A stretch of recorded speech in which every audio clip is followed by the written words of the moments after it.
अगर आपको भी सीने की जलन का सामना है तो ये वीडियो आपके लिए है, क्योंकि इस वीडियो में मैं साइंटिफिकली प्रूव कुछ ऐसे तरीके बताऊंगा जो हार्ट बर्न यानी कि सीने की जलन को कम करने में आपकी मदद करेंगे।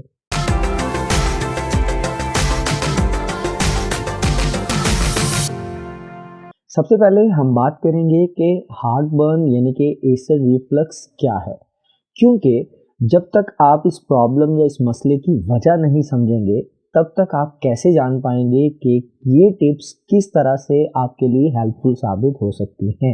हमारे स्टमक और खुराक की नाली के दरमियान एक मस्कुलर वॉल्व की तरह का स्ट्रक्चर मौजूद है और इसको हम स्फिंक्टर बोलते हैं।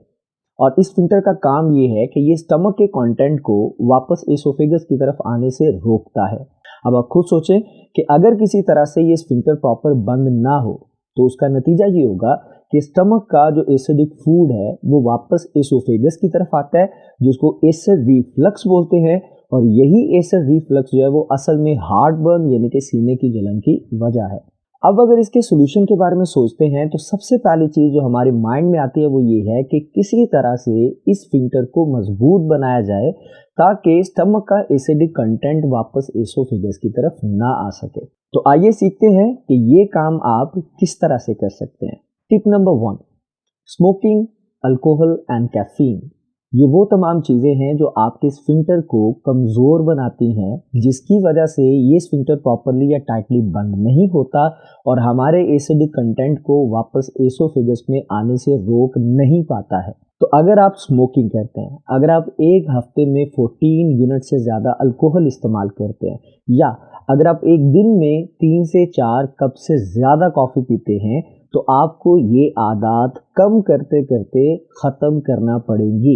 मैं जानता हूँ कि ये आपके लिए मुश्किल है, लेकिन यकीन करें कि इसकी मदद से आपका स्फिंक्टर भी मजबूत होगा और एसिड रिफ्लक्स और हार्ट बर्न को काबू करने में बहुत मदद मिलेगी। टिप नंबर 2, अक्सर ये देखा जाता है कि जो एसिड रिफ्लक्स या हार्ट बर्न यानी कि सीने की जलन है, ये लेटने की वजह से ज़्यादा सवीयर हो जाती है।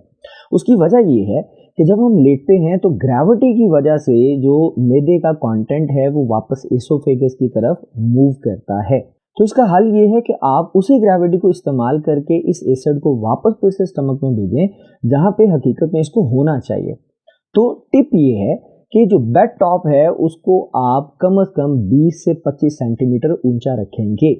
अगर बेड मूवेबल है तो बहुत अच्छी बात है, अगर नहीं तो उसकी जो पिछली टांगे हैं उसके नीचे आप कोई एक एक ईंट रख दे, या फिर अगर ये भी मुमकिन नहीं है तो जब आप लेटते हैं तो अपने ये जो चेस्ट रीजन है या जो नेक रीजन है यहाँ पे कुछ पिलोज इस्तेमाल करें या पिलो डबल कर दें।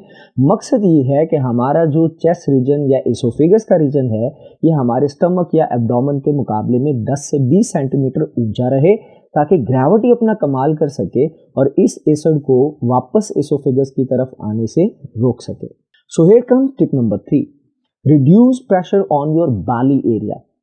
वजह ये है कि जब आपके बैली एरिया के ऊपर यानी कि पेट के रीजन के ऊपर प्रेशर ज़्यादा होगा तो स्टमक से एसिडिक कंटेंट या एसिडिक फूड के वापस एसोफेगस में जाने के चांसेस भी ज़्यादा होंगे। और उसके लिए पहला टिप तो ये है कि आप टाइट फिटिंग क्लॉथ इस्तेमाल नहीं करें, क्योंकि जो बहुत टाइट कपड़े हैं वो बैली एरिया के ऊपर प्रेशर को इंक्रीज करते हैं। और नंबर 2, अगर आप ओवरवेट हैं तो आप अपना वजन कम करने की कोशिश करें।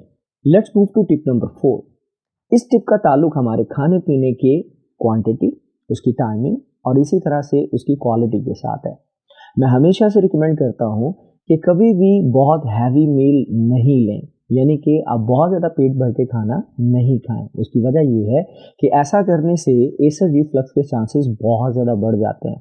फिर इसी तरह से अगर टाइमिंग के हवाले से बात करते हैं तो सोने के 3 घंटे पहले तक, कम से कम 3 घंटे पहले आप अपने खाने पीने के जो मामलात हैं उनको मुकम्मल कर लें, और कभी भी खाना खाने के फ़ौरन बाद हरगिज़ नहीं लेटें। और इसी तरह अगर हम क्वालिटी की बात करते हैं तो कुछ फूड्स ऐसे हैं जो हमारे स्टमक एसिडिटी को भी बढ़ाते हैं और साथ ही साथ जो सीने की जलन है उसको भी इंक्रीज करते हैं। फॉर एग्जांपल मिर्च, कैफीन, टमाटर और इसी तरह से chocolates, carbonated drinks, citrus fruits, ये सारी चीज़ें वो हैं जो एसिडिटी को भी इंक्रीज करती हैं और सीने की जलन को भी बढ़ाती हैं। लिहाजा इस तरह की वजहों से परहेज़ करें।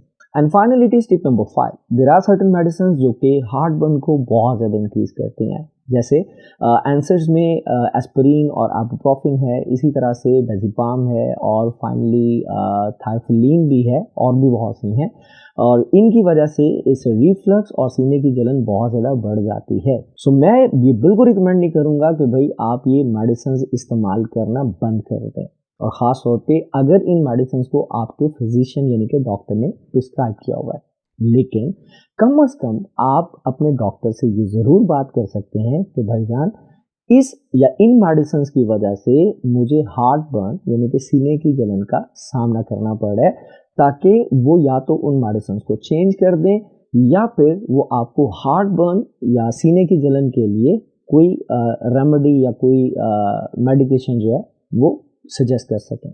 आई होप कि ये वीडियो आपके लिए बहुत ज़्यादा हेल्पफुल रहा होगा। अपने फीडबैक से कमेंट सेक्शन में ज़रूर मुझे आगाह करें, और अगर आपको भी इसी तरह का कोई हेल्थ प्रॉब्लम है तो वो भी ज़रूर डिस्कस करें। हम मिलेंगे नेक्स्ट वीडियो में एक और इंटरेस्टिंग इन्फॉर्मेशन के साथ। अपना ख्याल रखिएगा। अल्लाह हाफ़िज़।